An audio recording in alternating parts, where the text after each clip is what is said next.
Hello everyone, I am Hafiza Aini, and today my team and I will be presenting on a study of diversity issues facing ASEAN countries.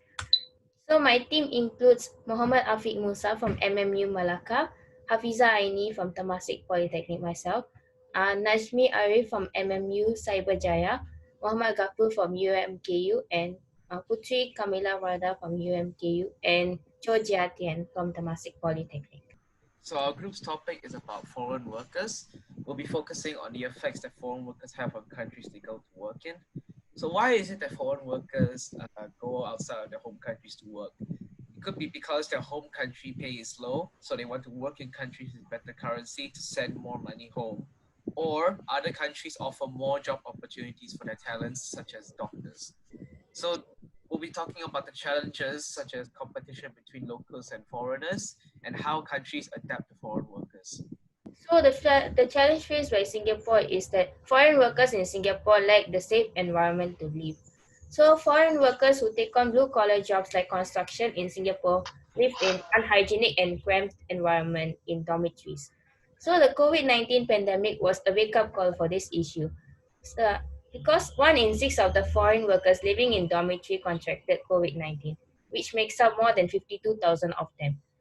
In the Singapore COVID-19 cases, 91% of them were from foreign workers living in dormitories. So the country's current solution is to build quick-built dormitories that house 25,000 workers and last for 2 to 3 years because can be constructed quickly with low density. They also have given temporary shelter to foreign workers in unused state properties. In the long term, Singapore plans to have purpose-built dormitories which holds up to 100,000 workers with amenities such as mini marts and barbers, and they'll be spaced out for good ventilation. The government also wants to ensure that foreign workers living in DVDs have access to medical care and support. So Singapore's further solution is to have rental HDB housing, which is like our suggestion. This scheme will allow 4 foreign workers to rent a 2 or 3 room HDB apartment, and money will be split among the tenants. An additional allowance for rental housing must be given by the employers to the employees. Okay, next, so moving on to the challenges faced by the Malaysian government. One of the challenges faced is that in Malaysia there is abundance of illegal foreign workers. Uh, you see, Malaysia has a well-known reputation as being one of the major labor-receiving country, and well, as a result, it attracts a lot of interest from countries all over the world, such as from Indonesia, from Myanmar, from Bangladesh, etc. And well, because of this, although there are a lot of foreign workers that came to Malaysia legally, there are also some people that came to Malaysia illegally to work. And well, this caused a few problems to the locals in Malaysia. One of the problems caused is that with the abundance of illegal workers, there is less job opportunities for the locals as more contractors favor hiring foreigners instead of locals. The other problem faced by the Malaysian government is that um, with influx in foreign workers, there is a reduced wages for jobs. This is because foreign workers came from countries with lower currency, and thus they would accept jobs that are less paying compared to the locals. And this also contributes to why the contractors are more favored in hiring foreign workers compared to locals. Okay, moving on. When there comes foreign workers into the Malaysian soil, there will be people that will be taking advantages upon this situation that is currently happening in Malaysia. So, rather than taking foreign workers in legally, some of them are taking the advantages of bringing in foreign workers illegally. So, the abundance of foreign workers are not actually caused by the entry of foreign workers legally, because if they enter the country legally, we might control the amount of foreign workers in Malaysia. So the issue right now that comes here is the illegal entry of foreign workers. So the Ministry of Home Affairs, or MOHA, introduced multiple efforts that can be implemented by the government and MOHA themselves to handle the above said issues. The solution are as tighter SOPs for foreign workers, ranging from complete documentation that includes medical records, criminal records, education records, etc. So with the non-completion of the documents means the deny of entry for the said foreign workers.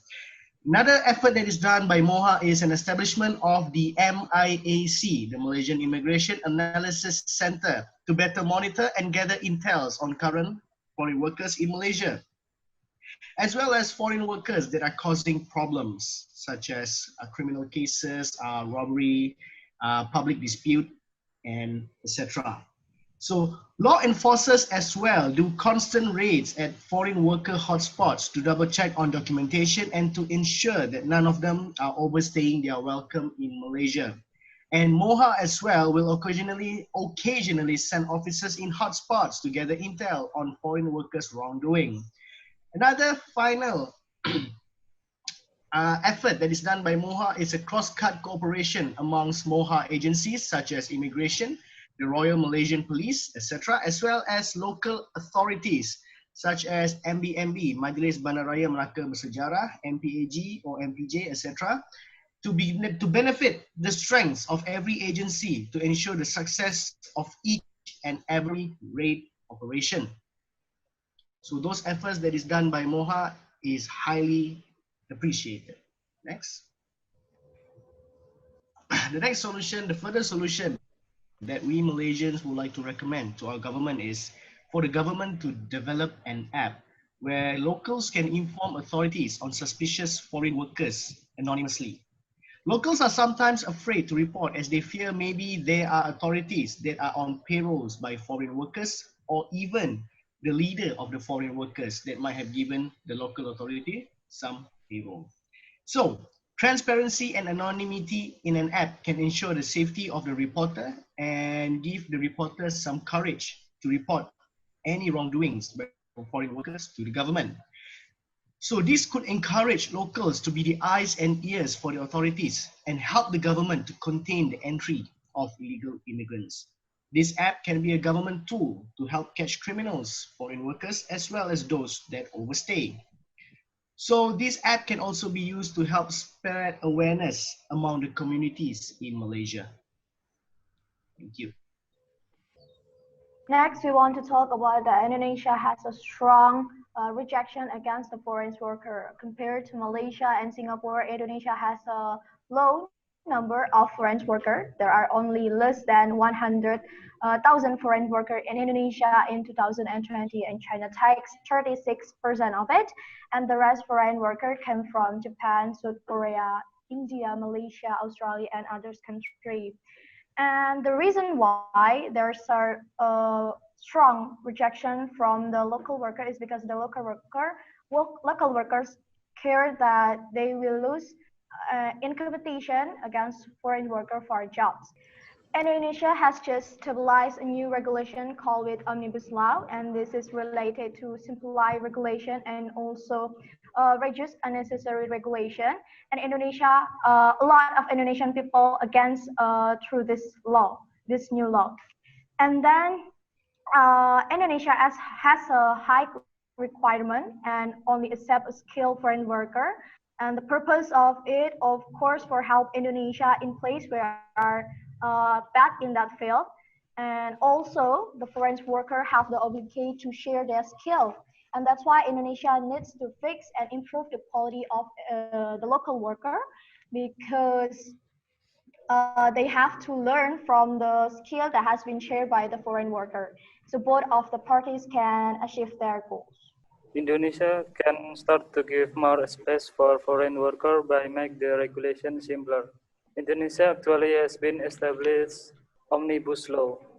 So because this is a new regulation, we still don't know how will it impact to the foreign worker, and we hope that the government need to make up the regulation about tightening supervision for foreign workers.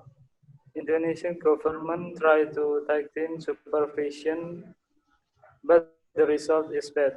So they need to make up the standard operation for the supervision. The government should pay more attention to the foreign worker related to their welfare and other human basic rights.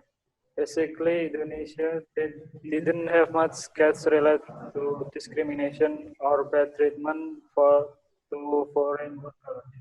but still the government should to make a clear law that regulate this matter. And foreign workers should have certificate to show their skill and competence. Okay, so in conclusion, based on everyone's points that they gave in their presentations, we as a group has settled on three conclusions.